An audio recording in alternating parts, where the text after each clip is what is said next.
And so marami pa tayong naayusin dito sa office natin kasi i-reorganize natin siya, i-ayos natin yung mga gamit dito, ilalagay na natin lahat sa cabinet para mas mukhang malinis to. At the same time, syempre dahil nag-accommodate tayo dito ng mga member, counseling, o kay mga meetings natin, so kailangan medyo kahit pa paano maganda naman at maayos yung place natin din. So, sana maayos ko yung lugar natin, yung ating office para mas magmukha siyang presentable sa mga members natin at sa mga pupunta dito sa office.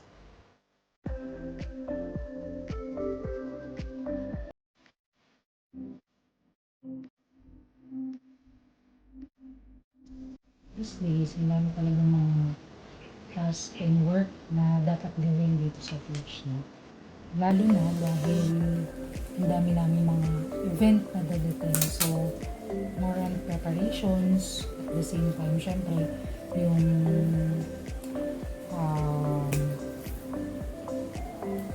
mga worker na kailangan natin. So, we're looking forward na maraming mga mag-volunteer na gumawa dito sa church. Lalo na may mga event tayo sa children at lalo na sa youth camp. May mga time na hindi naman sobrang busy dito sa church na meron naman mga time naman na sobrang dami nang gagawin kaya ako din mismo na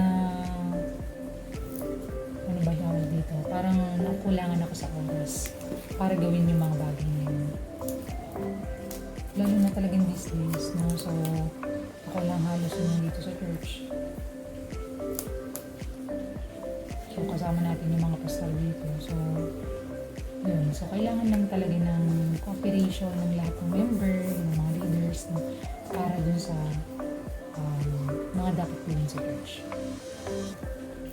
So, break time lang muna tayo kasi lunch time na. So, kailangan natin maluto at kumain din. After natin kumain, balik ulit tayo sa taas para ayusin natin yung ating office. So,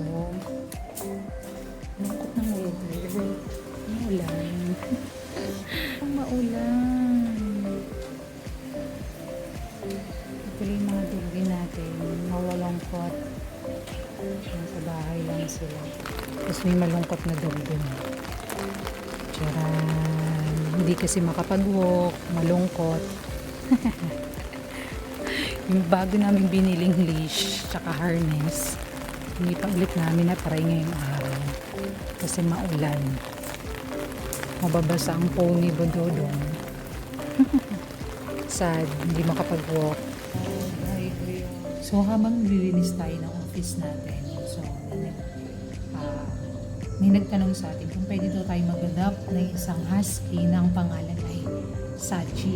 Isa siyang babae, 2 years old na husky at naghahanap ng mag-aalaga sa kanya, ng bagong family na mag-aalaga sa kanya since yung kanyang per mom, per parents ay pupunta ng abroad. So, hindi nila madadala si Sachi. So, even though gusto ko siyang i-adopt, pero dahil sa kadahilan ng ang dami-dami na natin dito sa church.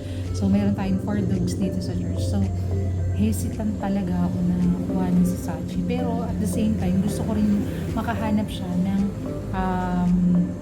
per parents na talaga magmamahal sa kanya at talagang i-embrace siya as part of the family. So, kaya medyo nakakalungkot sa part namin magkapatid dahil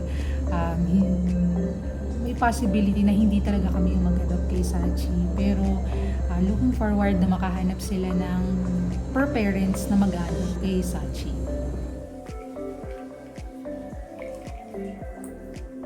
Tara, coffee.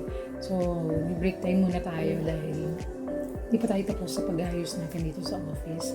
Kaya break time lang muna, pero sana matapos natin ngayon yung pag-ayos natin dito sa office para magamit na siya ng mga pastor natin.